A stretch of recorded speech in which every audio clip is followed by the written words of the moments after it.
भारतीय कुश्ती महासंघ के अध्यक्ष ब्रिजभूषण शरण सिंह के खिलाफ कार्रवाई की मांग को लेकर पिछले एक हफ्ते से दिल्ली के जंतर मंतर पर धरने पर बैठे पहलवानों को समर्थन भी मिल रहा है। कई बड़े नेता वहां पर पहुंचे हैं। इसी क्रम में कांग्रेस नेता और पूर्व क्रिकेटर नवजोत सिंह सिद्धू भी पहलवानों का समर्थन करने पहुंचे हैं। उन्होंने कहा, अगर इंसाफ मिलने में देरी हुई तो सिद्धू जान की बाजी लगा देगा। कांग्रेस नेता ने ब्रिजभूषण शरण सिंह के इस्तीफे की मांग करते हुए कहा, अगर आप सच तक पहुंचना चाहते हैं तो कस्टोडियल इन्वेस्टिगेशन कीजिए। ऐसा नहीं होता है तो इन सब का कोई मतलब नहीं है। क्या कानून ऊंचे लोगों के लिए दोहरे मापदंड रखेगा? सबसे पहले तो इस्तीफा देना चाहिए। जंतर मंतर पर पहुंचने से पहले ही नवजोत सिंह सिद्धू ने ट्वीट करते हुए कहा था कि वो इस प्रदर्शन में शामिल होंगे। इसको लेकर उन्होंने कहा, इरादा संदिग्ध है और मकसद अभियुक्त की रक्षा करना है। क्या चीजें कालीन के नीचे बहा दी गई? जिस अधिकारी ने एफआईआर में देरी की उसके खिलाफ आईपीसी की धारा 166 के तहत मुकदमा क्यों नहीं चलाया जा रहा है? क्योंकि वे प्राथमिकी दर्ज करने के लिए बाध्य था। सिद्धू से सवाल किया गया, पॉक्सो अधिनियम के तहत दर्ज मामले गैर जमानती हैं, अब तक गिरफ्तारी क्यों नहीं हुई? क्या बड़े और ताकतवर लोगों के लिए कानून अलग है? बड़ा संजीदगी वाला मामला है, इसलिए मैं ताड़ी वाड़ी कोई ना बजाए, कोई नारा वारा ना बजाए। मैं अपने स्पोर्टिंग हीरोज के लिए आया हूं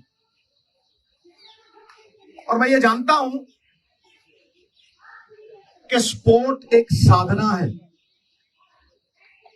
140 करोड़ में जब कोई महिला अकेली मेडल जीतती है तो वो एक तपस्वी है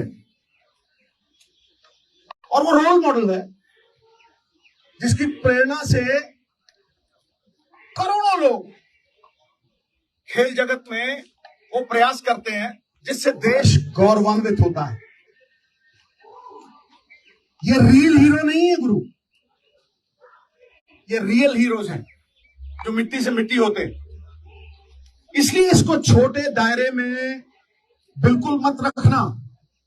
ये छोटे दायरे की बात नहीं है, ये पार्टियों से उठ के ऊपर ये देश की सभी औरतों के सम्मान की लड़ाई और ये सीमित नहीं किया जा सकता। इसे उसी नजर से देखना होगा।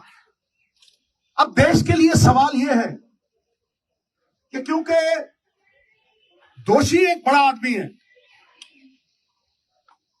तो क्या यह सिस्टम उसे सुरक्षा कवच पहना रहा है या मंशा सजा देने की है?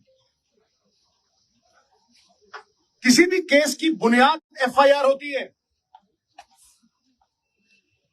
और एफआईआर एक पब्लिक डॉक्यूमेंट है। अभी तक वो डॉक्यूमेंट पब्लिक नहीं हुए। मेरा सवाल है, 10 दिन क्यों लगे एफआईआर दर्ज कराने में? अहम बात यह है कि women of esteem, recognition, champions, अगर उनका यह हाल है, अगर उनको 10-10 दिन सड़कों पे भटकना पड़ रहा है तो एक आम नागरिक का क्या हाल होगा? ये सारा देश सवाल कर रहा है। ये सिस्टम पे सवाल है, ये मेरी निजी लड़ाई नहीं है। और मैं आपको बता दूं, justice delayed is justice denied. अगर ज्यादा देर ये जस्टिस डिनाई हुआ तो सिद्धू जान की बाजी लड़ाएगा, जान की बाजी। और मैं फड़ नहीं मारता हूं। सबसे पहली बात, कार्रवाई दोषी पे नहीं, उस अफसर पे भी कीजिए जिसने 10 दिन एफआईआर दर्ज नहीं की। Lalita Kumari versus the state of UP, it is mandatory to register the FIR once a cognizable offense is deciphered, और वो जो कॉग्निजेबल ऑफेंस प्रूवन हो गया है तो फिर उसकी ऑप्शन नहीं है, उसे एफआईआर दर्ज करनी पड़ेगी, और अगर वो नहीं करता तो 166 के तहत 2 साल कैद भी हो सकती है। नंबर 2, सबसे बड़ा सवाल कि दोषी एक डोमिनेंट पोजीशन पे है, अक्यूज्ड एक डोमिनेंट इन्फ्लुएंशियल पोजीशन पे है,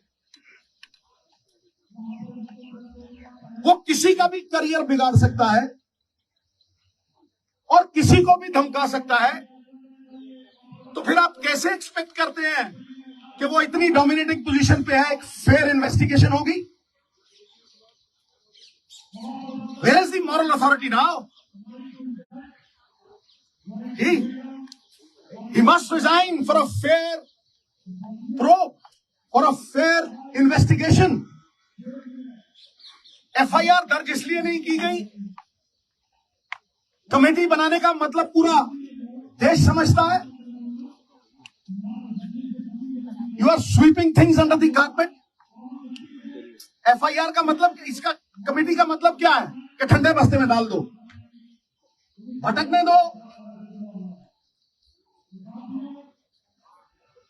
और देरी करो, डिले करो, डिली डाली। कितनी कमेटियों ने सजा दी है भाई। फिर अहम सवाल जिसमें मैं आ रहा हूं, सबसे महत्वपूर्ण सवाल,